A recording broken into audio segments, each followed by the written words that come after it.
If you were a coach for a Counter-Strike team and your view in-game suddenly went somewhere that revealed information about the enemy you weren't supposed to know, what would you do? Would you report it? Or would you abuse it to give your team the advantage? The Coach Spectate bug is currently the big news over on Global Offensive subreddit. There has been a massive investigation into it, and several coaches have already been banned for exploiting it. Sometimes it's been in spots where there are point view control entities placed in the levels. I don't think these entities have much use in the game anymore. They used to represent view angles that were used when you were picking the team, and maybe they fulfill some kind of spectator purpose, but I think it's safe to say that they weren't intended to be used in this way. But this exploit isn't limited to these spots. The other day, Igor posted this video on YouTube, showing that when a player died, the camera no longer moved on to another player like it was supposed to, nor did it reset at the start of the next round. And Michael says that you can pick any location on the map you want, and that you can intentionally activate it, but doesn't divulge more details on how to pull it off than that. And although you can't move the camera once this exploit's active, you can still rotate the camera using the mouse to look in any direction that you please. It's a big exploit, but it's been patched so isn't possible anymore, meaning that hopefully no future matches will be affected by this. But damage has already been done, and now it's a matter of scanning back through all the matches where it could have been abused. This would require watching thousands of match demos. It's a massive undertaking.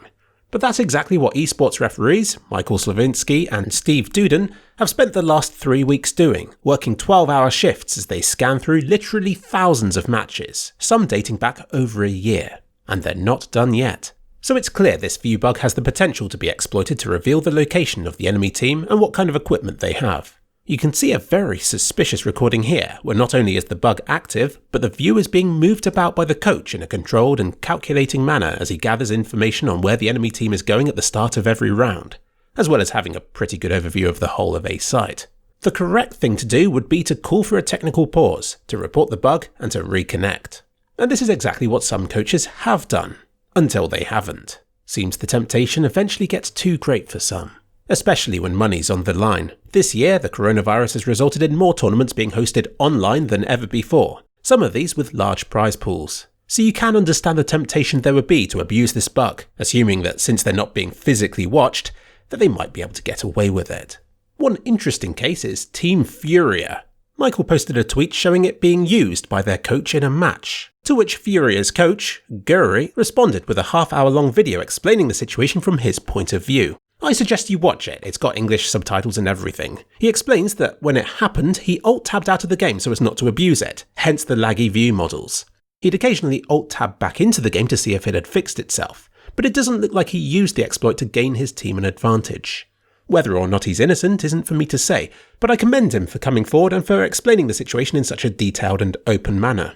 And for keeping match records for at least 18 months, which is how long ago that game is now. That's at least 18 months in which this exploit could have been used.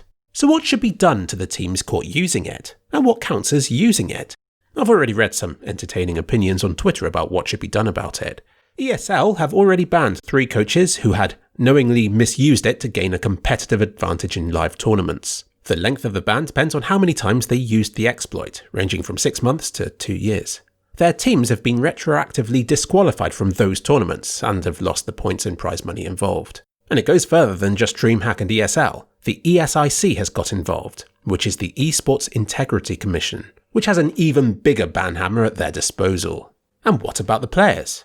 Were they in any way involved or aware of what their coaches were doing? Did they find it weird when suddenly they were getting call-outs with prophetic degrees of foresight? Not yet. So far, the ESIC has found insufficient evidence that the players were involved, but is keeping the investigation open for another 2 months, so things might change. And Hard Legion has announced that they agree with the banning of their coach, of whom has been dismissed from the team. This whole investigation would not have been possible were it not for people like Michael and Steve.